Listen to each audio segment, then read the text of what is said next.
Tim White, Secretary General, Action Aid Denmark, starts. After him, Charlotte Slente, Secretary General, Danish Refugee Council, Fie Lauritsen, Senior Advisor Global Policy from Dan Church Aid. They don't have a Secretary General at the moment. And Lars Cox, Secretary General of Oxfam. Thank you for being here in such force. Looking forward to hearing briefly from you. Yeah, we work in Gaza with our colleagues there, Action Aid Palestine, and also in the West Bank. And of course, we also work here in Denmark, doing campaigning for a ceasefire, having political dialogue with the governments, working with the media, and doing events ourselves and trying to raise awareness about the issues that we've been talking about today. And I guess if I were going to say maybe three things, I think the first point is just, I mean, we've heard so much about the humanitarian catastrophe in the last 5 months. Obviously, for many people, this catastrophe has been happening a long time before the last 5 months, but it is as if the world woke up to it now. Given that we're having this event on the 8th of March, I thought just a few statistics around the situation for women in Gaza might be useful to have. I think some of you have heard this, but these are very basic things. But of course, some of the struggles, as Peter Hansen also talked about, that people are struggling with right now are the very basic things. So just as an example, there are 600,000 menstruating women in Gaza right now who do not have access to sanitary pads. Now, if you can imagine the situation being in crowded refugee camps, stuffed into schools, managing very unsanitary conditions with literally no access to these most basic needs. People are ripping up bits of tents. They're using whatever materials they have to try to maintain some basic amount of dignity. Now, I struggle to understand why it is that this should be a security threat in Gaza right now to allow this type of thing into Gaza in the amounts that are needed for women to preserve their basic dignity. Another example could be around births. So there are 50,000 pregnant women in Gaza right now. About 180 women are giving birth every day. So just to put that number in perspective, I guess this room probably holds about 150 people if we were all here. Imagine this amount of people every day for the last 5 months trying to find a place to give birth in Gaza. There are currently only 5 partially functioning hospitals left. Even if you can get to a hospital, which is difficult for many women because it's very dangerous, you risk being shot on your way into the hospital. The hospitals do not have the basic things that are needed. So, and many of the women are already heavily anemic because of the lack of food. They're suffering with very ill health by the time they get to the hospitals. And the hospitals do not have adequate medicines to treat them. So this means in many situations what's happening is that women who have any excess bleeding when they are giving birth are given hysterectomies because it's the only way to save their lives. And I just mentioned these things to give you an example of the kind of daily struggles that people have in the midst of this occupation that we don't necessarily talk about. But I do think, as we are celebrating women's solidarity, I would assume that most women, I mean, certainly I can try to empathize with this, but would feel that this kind of basic indignity nobody should be faced with. That these kinds of basic human rights, access to healthcare, which are enshrined, which are protected under the Geneva Conventions, should be something that our government should be willing to stand up and fight for. And so far, I'm afraid that we haven't seen that in the measure that's needed. Which brings me to the second point, which is that I think that what we are seeing so clearly in the last 5 months is a breakdown in universal principles. That the basic principles we have, that the Geneva Conventions apply to all people in all war zones, or that the International Court of Justice judgments should apply to all countries and be enforced by all countries. It's the breakdown in that basic belief that I see, obviously, the Palestinians in Gaza and the West Bank suffering under, but more alarmingly, all of us will suffer under this in the coming years. Because if international law only counts for some countries, then international law doesn't really count at all. We can't expect our allies in other situations to be offered protections under this if we are not willing to fight for other people to be put under those protections. And this is, I think, maybe one of the greatest tragedies for our own domestic political situation, is that historically Denmark has been very strong in promoting these universal values. We have supported the International Criminal Court. We have supported the principle of international justice. We've supported the United Nations. And the alarming silence that we've seen in the last 5 months undermines, I think, our own ability to fight for these things in the future, and of course also our ambitions of providing any useful role in the International Security Council or the UN Security Council in the future. I'll leave it at that.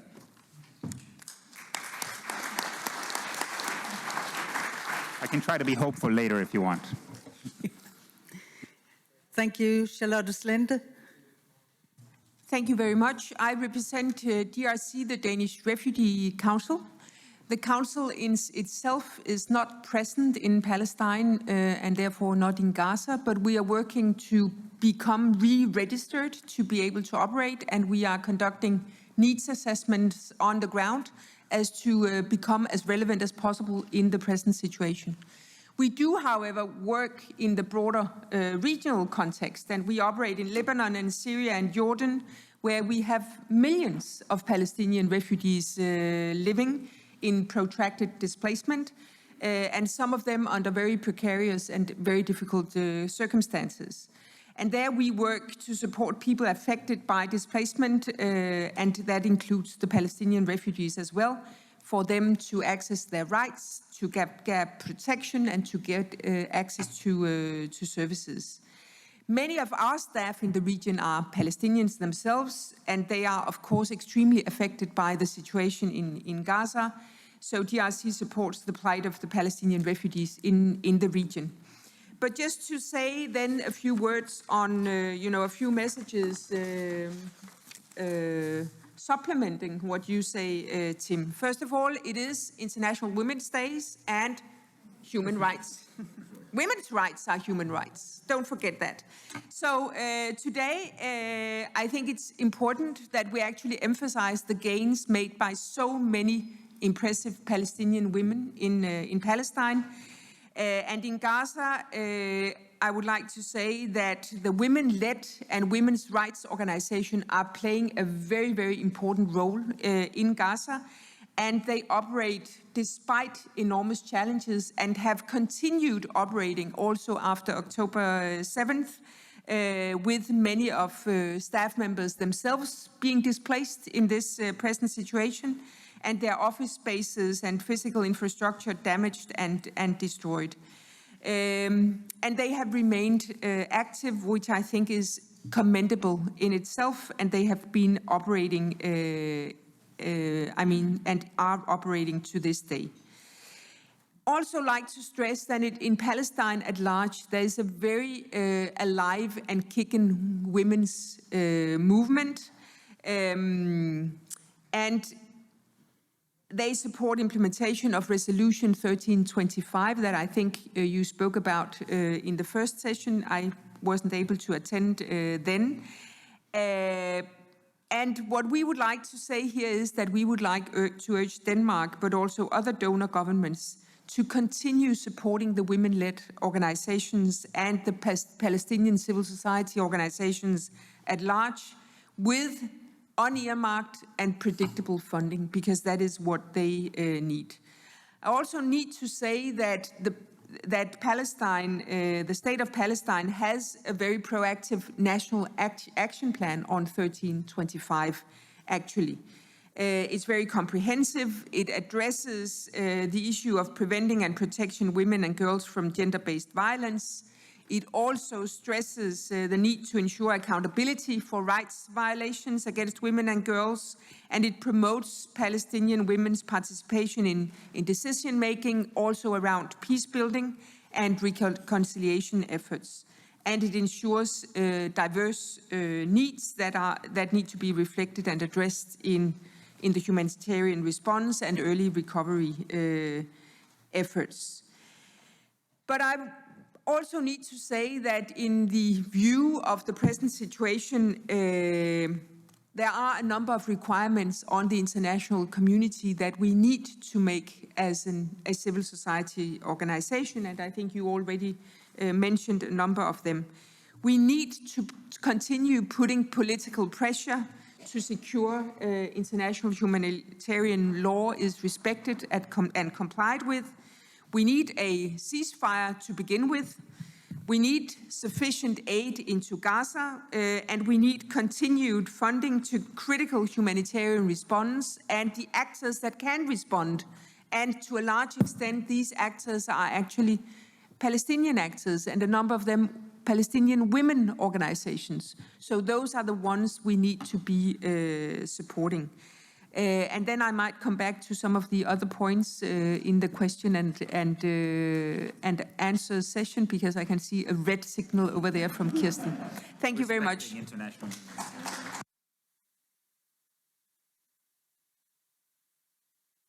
Thank you so much, Kirsten.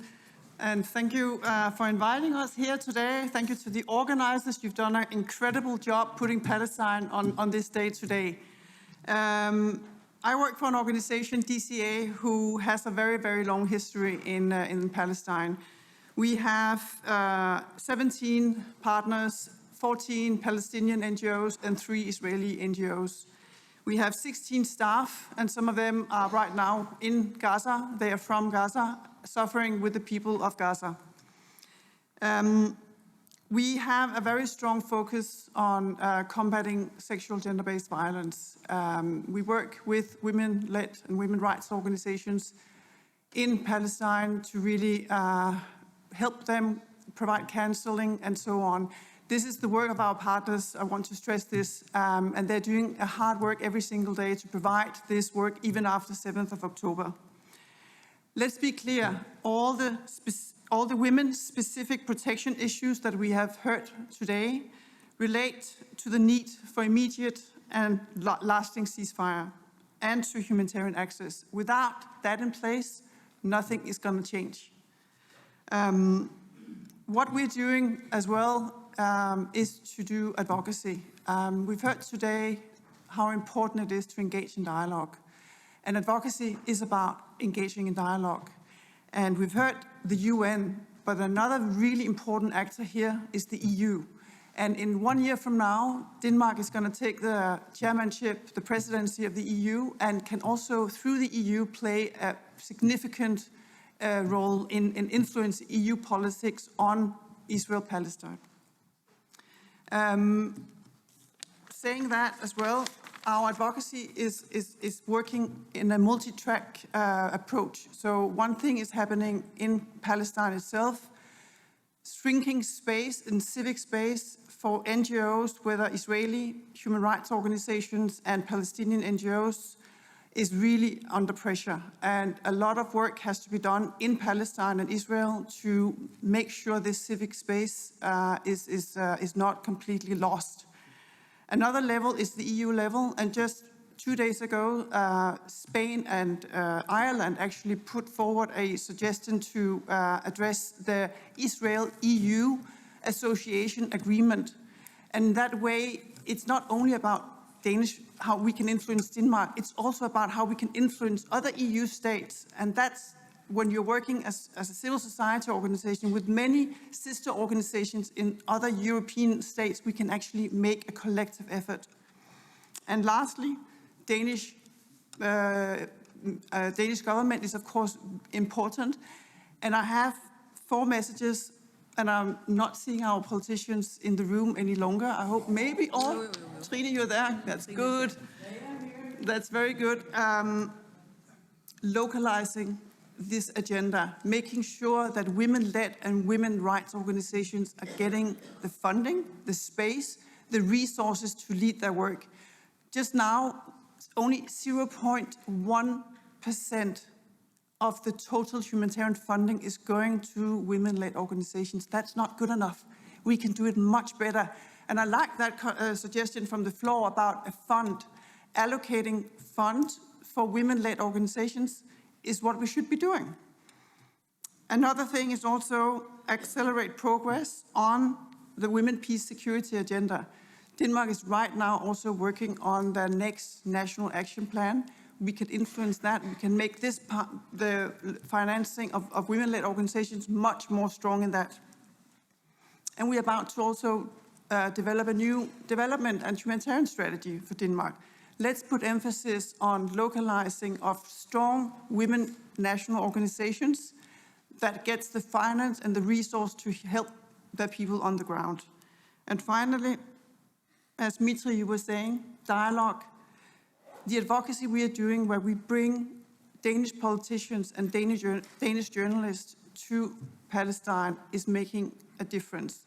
If you have been in the streets of Hebron and you've seen the settler violence, when you pass through a checkpoint in Palestine, you know, and you change your perceptions. So we need more dialogue. We need people to see what's happening, and then we can hopefully hope for the better. Thank you.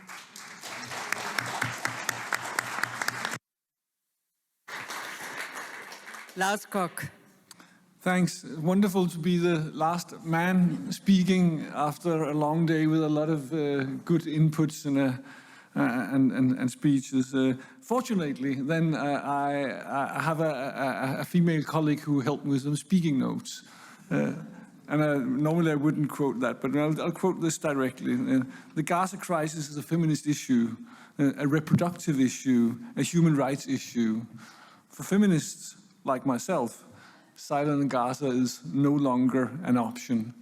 It is a feminist responsibility to call for an immediate ceasefire in Gaza. She wrote that to me, and I'm happy about that. And I mean, to Oxfam, we have as well also, 70 years or so, 75 years with boots on the ground in Palestine, working in solidarity with the Palestinian case, of course. And we have 28 staff in Gaza, and by miracle, they until now have survived, all of them. They are all displaced and living in tents and with friends, and trying to survive with their families. It is heartbreaking when you hear these colleagues explain about the situation they're facing, and of course they're often in better conditions than the rest of the population in Gaza. So I have it a little bit like Trina. I start to, you can hear it in my voice. As soon as I start to talk about what's happening, I can't. So I'll talk about something else, about policy that's easier. I think some elements to repeat and underscore. The support for women rights organization and women's role. This is the entire course of this, of the Women, Peace and Security Convention and the 1324.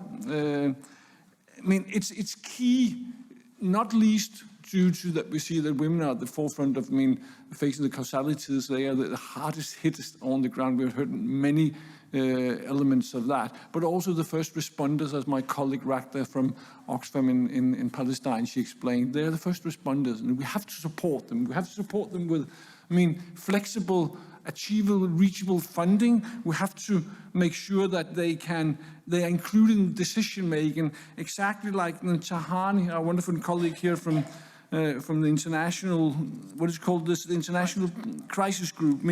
Excellent description of, on the one hand, how Hamas, to me, what they did the 7th of October, it's unacceptable. But the entire ethos behind the resolution on women, peace and security is that you have to include people in the peace process, and you have to also include people you might not like that much if you want to achieve a sustainable peace. You have to work from the bottom up on peace and negotiations, and include people to have their voice heard. And this is what we should be pushing for as civil society in this situation.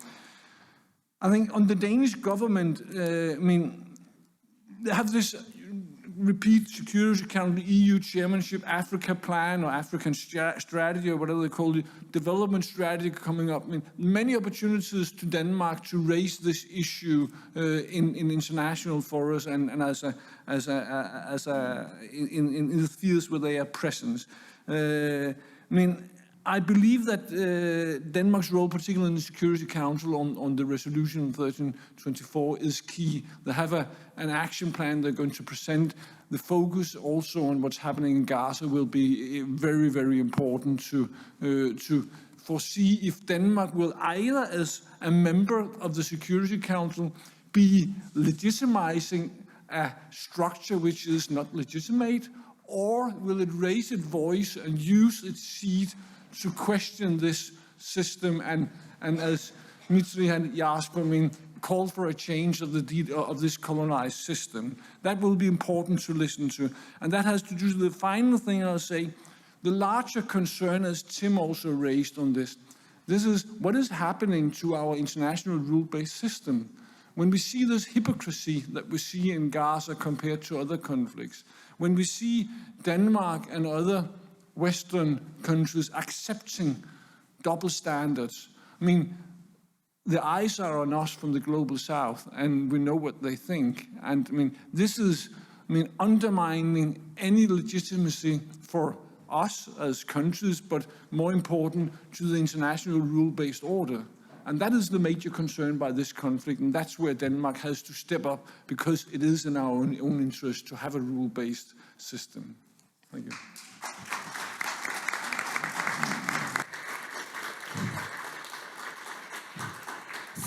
Thank you. We have given a very brief time to Islam Isa from the Palestinian Solidarity Network to very briefly tell us what the Danish Palestinians can do.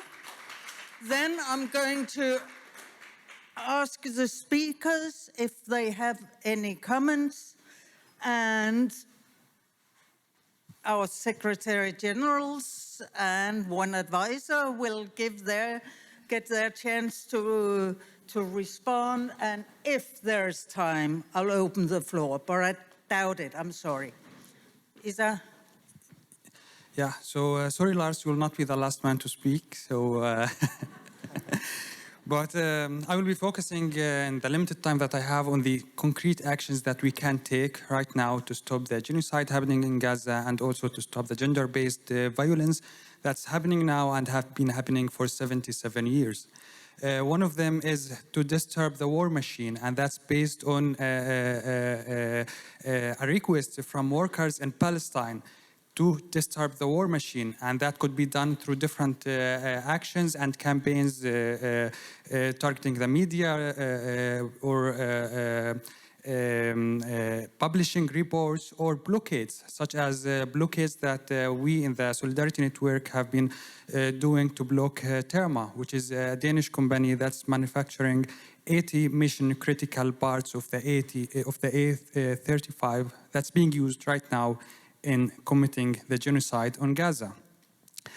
And I also would like to mention that we should work also, as it also was mentioned here by Margarita, to divest and to withdraw investments from illegal settlements in the occupied Palestine. And we have worked on campaigns also to, and succeeded to divest 150 million krona from illegal settlements in the occupied Palestine. And one concrete action that we need to work on right away, and I think also the civil society organization can help with that, and Oxfam as well, which is to start a court case against the Danish government for its complicity in this genocide, for violating the international law,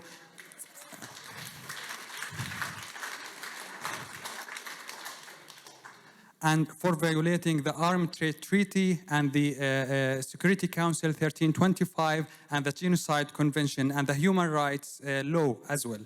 So this needs to be taken, because it's obvious that the Danish government is not listening and does not care and is not taking any action toward what's happening. And it's not a matter of taking an action, but to comply with the international law. It's very difficult for the Danish government to comply for the international law, and for what? For keeping a genocide going, and for keeping the violence against Palestinian women and Palestinians in general going. So, and the last thing that I would like to mention very briefly, which is that the practice change from 2016 that the government made that allowed arms exports to Israel while it was not allowed before and have been kept secret for 7 years from the public and from the parliament. So why we don't revert this practice change right now and right away and recognize Palestine as a state, as on my residence card, I am considered stateless. And I have a Palestinian passport, but it's written on my residence card that I am stateless. And thank you so much.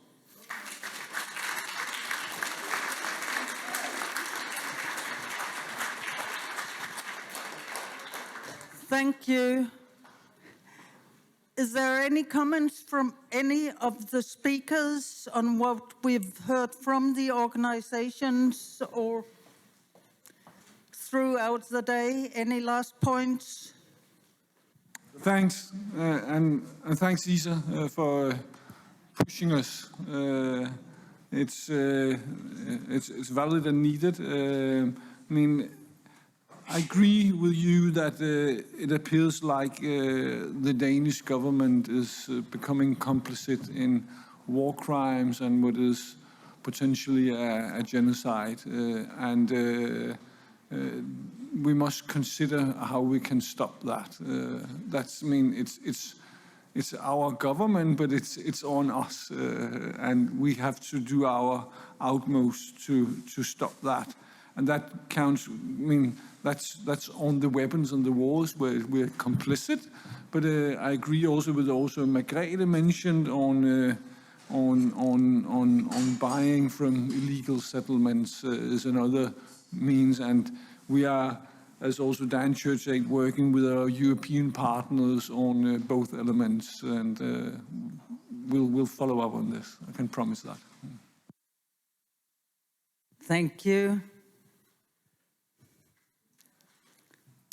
I'm not sure I have a specific comment to Islam's point, but I think it's really, really important that we are standing very, very strong together on this as civil society, as activist movements, as actors across Europe, to really reinforce these messages to our governments and to hold them accountable. And unfortunately, IHL, the international humanitarian law, has proven not to be very successful in holding powerful states accountable.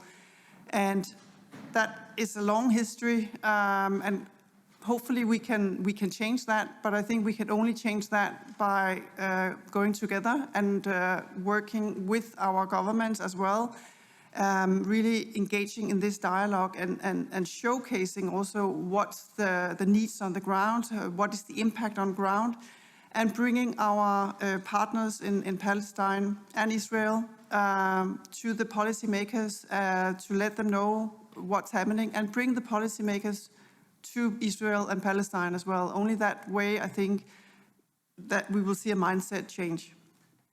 Thank you.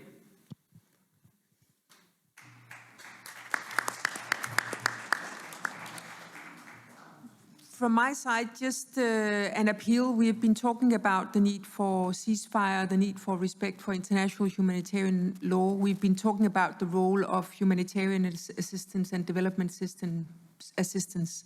But that doesn't do it alone. We have to work on peace. And I think there are a number, and we all know that there are a number of very systemic issues that impede that we advance towards peace. And we need to look at these root causes and those systemic basic conditions that can actually hinder that we can see any prospects for peace. And that we have a stalled peace process for now a number of decades, basically. And some of these issues are obviously the continued Israeli settlement policies on the West Bank, the impunity of the settler violence that we are seeing on the West Bank, the demolition of homes that we are seeing, and the demolition of basic infrastructure, the annexation of large parts of the West Bank and East Jerusalem. All of that is obviously not conducive to the peace that we need to find. And what does it take for peace? It takes a lot of things. I think there are at least 4 big issues that need to be in place. We need an Israeli government that wants peace. We need Palestinian authorities that want and push for peace. We need a strong international community that pushes more strongly than the international community does at present for peace. And then we need Arab countries that push as well for peace.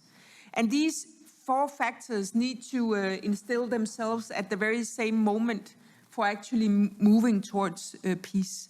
So let's do whatever we can from wherever we stand in the Danish society, in the international society, to push for these activities and these actors to come together so that we can work towards peace.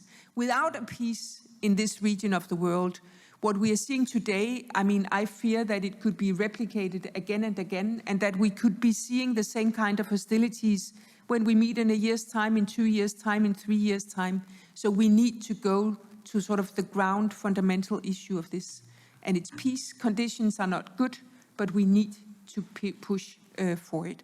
Thank you. Thank you. And so, Tim White, you'll have the last word and you can have your last point. What more do you wish for? Yeah, Peace, maybe. Peace, yes, peace. Yeah, actually, this is the 80th anniversary of ActionAid Denmark. We were founded as a peace organization 80 years ago, so it does seem like the right place to be talking about that. But I wanted to thank especially your intervention and thank you for your activism. I mean, I think if we wanted to try to end on a hopeful note that's also appropriate for the day, it is that we have seen an amazing amount of activism all over the world in the last 5 months. And, you know, it's quite common also, there's been a sort of a lament in the Western media talking about, oh, what happened to the Israeli peace movement and what happened to our own peace movement, and it's, you know, sad. But I think it's interesting to reflect on the fact that when we did have a short-lived ceasefire in this war, I believe it was because of movements on the ground. It was because of the hostage movement in Israel that was pushing the government there to try to get people out alive. It was because of the ceasefire movement in the US that was pushing Biden to push Israel for that. And it was also because of movements in our own streets that were trying to turn the tide of a kind of a revenge and a very, you know, belligerent sense of how to solve this long-term problem. And I do believe that if we get to the other side of this, it will be because of activism that needs to be scaled up massively. I mean, there were some interventions earlier that were saying, if only we had the right politicians, we could have fixed all this, right? If only we had the right leaders, then the UN would work better. And I can't help but reflect on the fact that as this is the 8th of March, I don't know that any of the advances that we got in the women's movement happened because we had the right politicians. To be perfectly honest, I think the governments, it's not that, I mean, turn around, right? Look at the mural behind you. If you think that the men who were gathered in this government sat around and said, I'm talking about the mural that's on the wall there, sat around and said, hey, let's give women the right to vote, that would be a great idea. I think, you know, it didn't come about that way. It came about from people outside of government pushing their leaders endlessly. And there were many years when it seemed impossible, I'm sure, where people were pushing for something and they were getting stonewalled, the politicians were saying no. It's been that way with pretty much every social progress we've seen, right? How did we get rid of the slave trade? How did we get rid of child labor? How did we get trade unions? You know, all of these movements were driven by people who got together across different boundaries and showed solidarity with each other and didn't give up. And I do think if we can read something hopeful out of this moment, it is that I see a tremendous upswing in people who are educating themselves about the occupation, educating themselves about the consequences this has, both for Palestinians, but actually also for Israelis and for their future needs. For us as a country, as a continent that's seen to be supporting endlessly this occupation that's been deemed illegal multiple times in the UN, that there is a moment now where people are waking up to that, and I am hopeful that that will continue to grow and expand. And I would call on all of you to join the protests when people criticize them, because they need our support. So go out and make yourself useful, and maybe we will turn things around.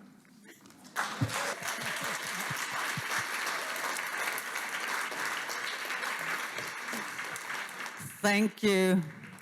It says in the program that the moderator is wrapping up the program. I can say I have got 3 takeaways. We got to pester our politicians. We got to walk the talk. And we got to fund those women's movements. So please, thank you so much for today. Thank you especially to all the speakers. This has been a marvelous day, and for the panelists as well, thank you to you. Thank you to the audience. It's been a privilege to be here.